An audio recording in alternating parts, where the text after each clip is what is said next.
na duboko u srcu Južne Amerike, tamo gdje se magla spaja sa nebom, a rijeke vijugaju kroz šumu kao žive zmije, postoji mjesto koje nije stvoreno ljudskom rukom. Grad od zlata, zovu ga Eldorado, zlatni čovjek, ali nije oduvijek bio grad. Prije nego što su došli stranci, bio je priča, a prije priče bio je san. San koji će mnoge koštati života. Davno, prije nego što su brodovi iz Europe dotakli obalu, narod Muiska živio je visoko u planinama Anda. Vjerovali su da bogovi žive u vodi i da se sa njima može razgovarati samo kroz odraz. Njihov vladar, Zipa, bio je izabran ne zbog moći, već zbog čistoće srca. Kad bi postao kralj, sveštenici bi mu tijelo premazali zlatnim prahom, dok bi svjetlo sunca obasjavala njegovu kožu. Na zoru bi, okružen muzikom flauta i bubnjeva, otišao do jezera Guatavita i otplovio na malom splavu do sredine. Zatim bi se, bez riječi, polako zaronio u vodu. Zlato bi skliznulo sa njegovog tijela i potonulo na dno jezera, kao poklon bogovima neba i zemlje. Ali vijest o tom obredu nije ostala samo među njima. Jednog dana stigli su ljudi sa mora, koji su tražili zlato, a donijeli smrt. Zvali su ih konkistadori, osvajači, Španci, ljudi u metalnim oklopima sa mačevima koji blistaju kao sunce, srcima koja su gorjela od pohlepe. Čuli su za priču o zlatnom čovjeku, a uskoro čovjek je postao grad, a grad čitavo kraljevstvo zlata. Prvi koji je krenuo bio je Gonzalo Jimenez de Quesada. Vjerovao je da će naći Eldorado, čak i ako mu za to treba cijeli život. Njegova vojska je marširala kroz planine Anda, dok je kiša neumorno padala. Blato mu je gutalo noge, a šuma ih je posmatrala, tiha i živa.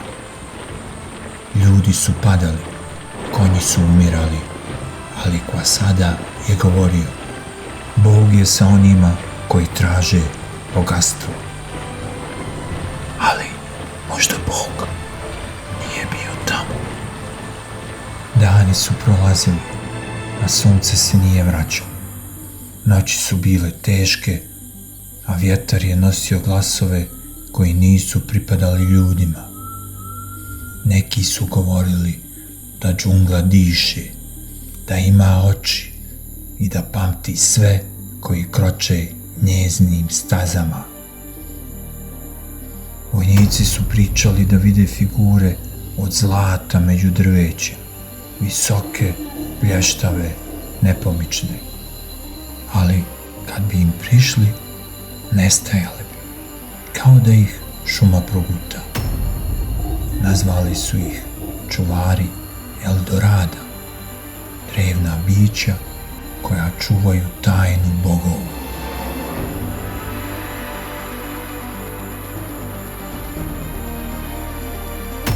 Godine 1541. Francisco de Orellana spustio se niz rijeku Amazons sa vojskom i snom o zlatnom gradu. Rijeka je bila beskrajna, voda gusta i mutna, a sa obje strane šume zid ozelenila i tame.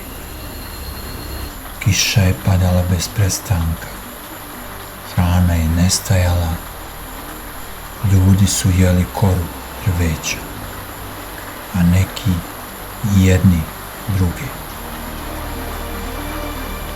Jednog dana, kroz gustu maglu, ugledali su svjetlost. Ispred njih, usred džungle, blistao je grad od zlata. Zidovi su sijali, kule su svjetucale, ali kad su mu prišli, grad se rastopio. Bio je samo odraz, san u vodi. Oreljana je tada rekao: ako grad ne postoji, onda ćemo ga stvoriti. I onda zapalio džunglu.